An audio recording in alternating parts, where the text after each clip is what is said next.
السلام عليكم. طبعا. ما ينفعش يا باشا والنبي تديني بس 50 جنيه اروح بيها. 50 جنيه؟ عايز 50 جنيه ليه؟ هروح بيها. روح بيها؟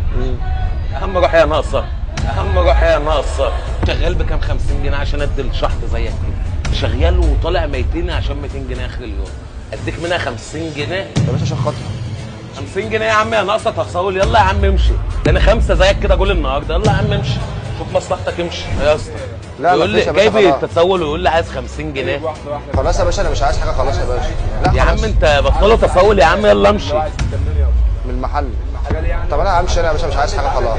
تعالى ما تقلقش، تعالى ما تقلقش. انا مستغرب جدا المعامله اللي عاملني بيها الشاب ده حتى ربنا بيقول فاما السائل فلا تنهر. اسمك ايه؟ اسمه حسام. تعال احسن، انت شغال هنا ولا كنت بتعمل ايه هنا؟